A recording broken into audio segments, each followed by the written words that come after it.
문제는 지금 있는 인프라하고 지금 있는 상품, 지금 서비스로는 어떤 거로든 거기에 대책은 나올 수는 없다고 봐요. 즉 오프라인 업체들이 온라인을 안 한 게 아닙니다. 어마어마하게 투자했어요 진짜. 오히려 지금 기존에 있는 온라인 업체보다도 더 많은 돈을 투자하고 더 많은 인프라, 더 많은 시스템에 설비 투자를 했습니다. 많은 노력을 했음에도 불구하고 문제는 상품이죠. 결과적으로는 거기서 말하는 즉 오프라인 업체들이 운영하는 온라인 업체들이 성장을 하지 못하고 있다는 거죠. 역신장을 하고 있고.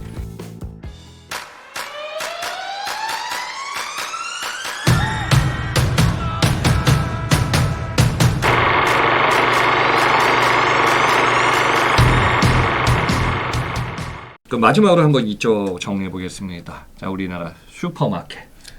뭐 SSM하고 슈퍼마켓, 네. 슈퍼마켓이라고 하는 SSM하고 작은 슈퍼마켓, 그다음에 뭐 식자재 마트까지 포함해서 네. 이쪽도 이제 플러스 성장을 올해 하기 힘들다.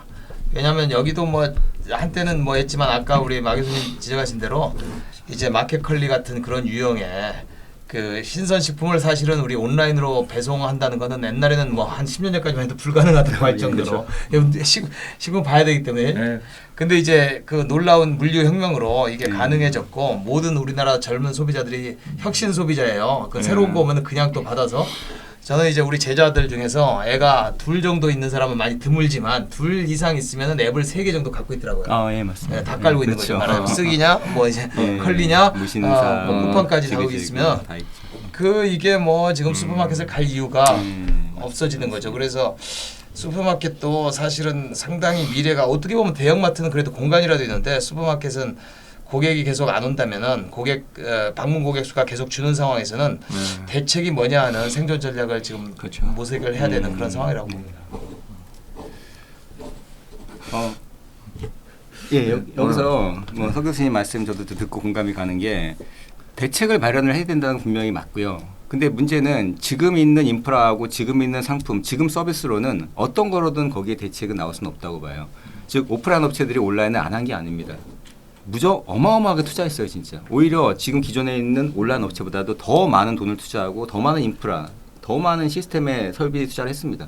뭐 진짜 말 그대로 전산만 하더라도 솔직히 뭐 지마켓이라든지 쿠팡 뭐 아니면은 네이버 그쪽에서 운영하고 있는 전산망에 거의 한 3배, 4배, 뭐 보통 한 1,000억대 단위의 전산을 갖다 투자했거든요. 그런 뭐 고객들 어떤 뭐 유저 인터페이스라든지 기능을 갖다가 더 훨씬 더 빠르게 하고 훨씬 더 좋게 보이게 하려고도 하고 많은 노력을 했음에도 불구하고 거기도 물론 이제 뭐 약간 소비자들의 선택 못 받는 이유도 있겠지만 문제는 상품이죠. 그럼 생각해 보세요. 온라인은 성공하고 오프라인이 쇠퇴한다 그러면은 이커머스 몰에서 하는 것도 온라인이고 그 다음에 이마트나 롯데나 GS에서 하는 것도 온라인이에요. 온라인으로 접속해서 우리가 이마트 몰에 들어가거나 GS 몰에 들어가가지고 거기다 클릭하면은 거기에 있는 상품을 살 수가 있다는 거죠.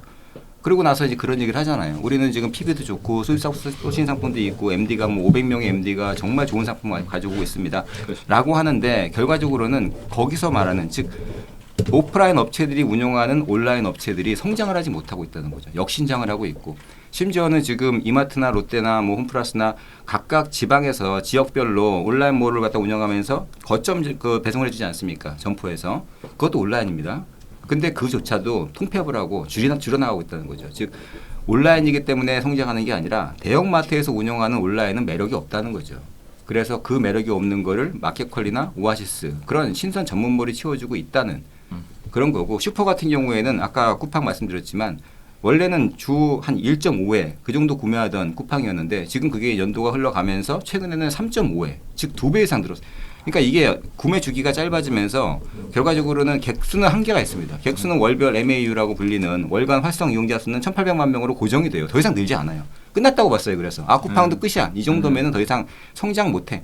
근데 여기서 또 하나 반전이 나왔던 게 그동안에 2번 샀던 사람이 이제 4번 사는 거예요. 이제 그렇죠. 월수 사던 사람이 월화수목을 사게 되는 거죠. 객단가가 높아지는 거죠. 그렇죠, 그렇죠. 구매 횟수가 높아지면서 객단가가 높아지면서 이게 아까 말씀드린 대로 치명적으로 독이 됐던 게 바로 슈퍼라는 거죠. 그동안에는 주중에는 슈퍼에 갔고 주말에 마트에 왔으니까. 근데 지금은 주중에도 슈퍼 안 가고 주말에는 반대로 마트에는 어느 정도 가는데 슈퍼가 정말 치명적인 악영향을 받을 수밖에 없었던 그런 업태일 수밖에 없었어요. 아, 그래요. 저도 공감하는 게 뭐냐면은 그래요. 온라인에서 사는 것도 있고 이제 슈퍼를 갔는데 슈퍼를 안 가니까 온라인에서 사게 되더라고요. 네, 맞습니다. 이제 구매 패턴 주기가 진짜 더 많아진 거 인정하고요. 그다음에 이제 객단가가 진짜 개 올라가더라고요. 뭐 어느 기업이라고 얘기 안 하겠지만 그 쿠팡, 이베이 막 다 사용해 보거든요.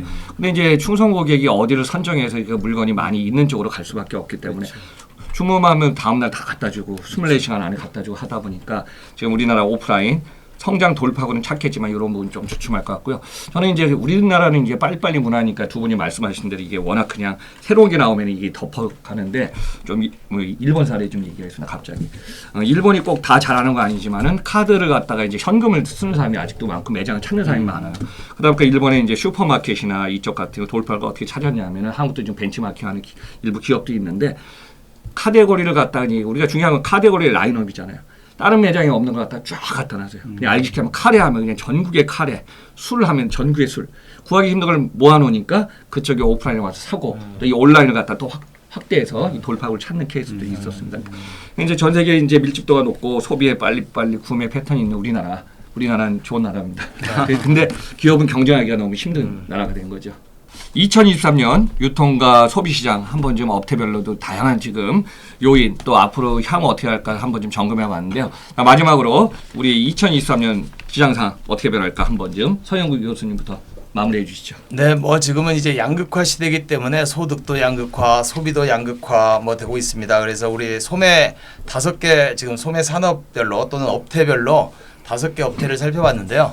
그 백화점하고 우리 온라인 쇼핑 편의점은 승자 쪽이라면 대형마트와 슈퍼마켓은 이제 패자 쪽이다 이렇게 우리가 정리할 수도 있을 것 같고요.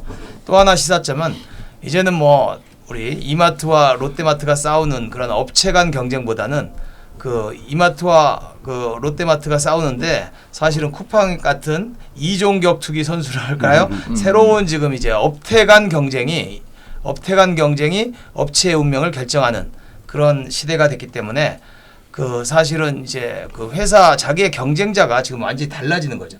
그래서 이제 좀 더 넓은 시각으로 다양한 그 이제 다른 경쟁자들을 같이 보지 않으면은 예전의 경쟁자들만 바라보면은 답이 없는 그런 시대로 지금 들어갔다 이렇게 보여집니다. 네, 마 교수님.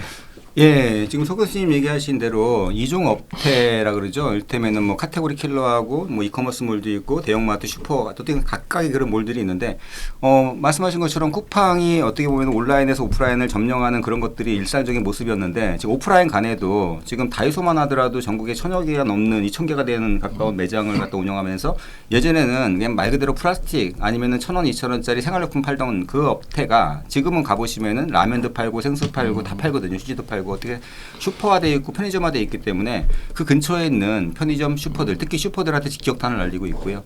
뭐 H&B 샵들도 마찬가지죠. 뭐 올리브영 같은 그런 업체들도 마찬가지로 그 안에 들어가면은 최근에는 그런 식품류라든지 가공식품이나 일상용품들을 많이 팔고 있기 때문에 그동안에는 취급하지 않았던 그런 상품들을 본인들의 오프라인 그런 인프라를 이용해서 물건만 얹으면은 얼마든지 확장할 수가 있기 때문에 그래서 거기에 큰 또 이슈가 있는 부분이고요.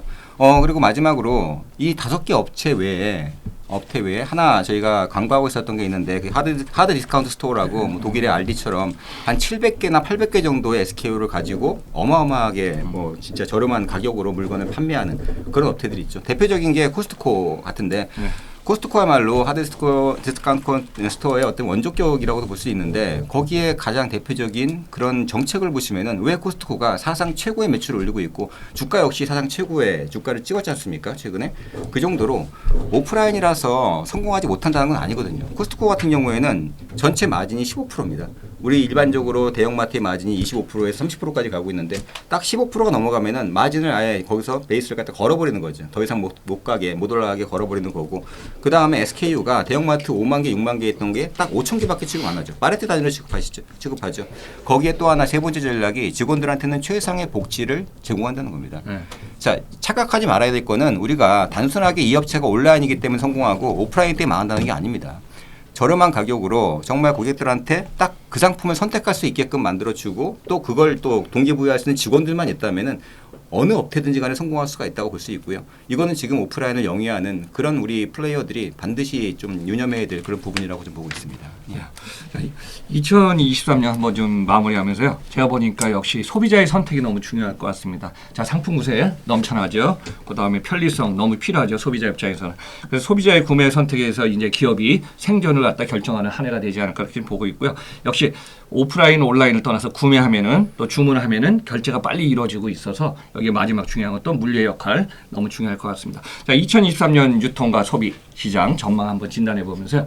자, 우리 서영구 교수님, 자, 마정수 교수님 두 분 같이 했습니다. 자, 오늘 좋은 시간 되셨으면 좋겠습니다. 여러분들 항상 시청, 청취 감사드립니다.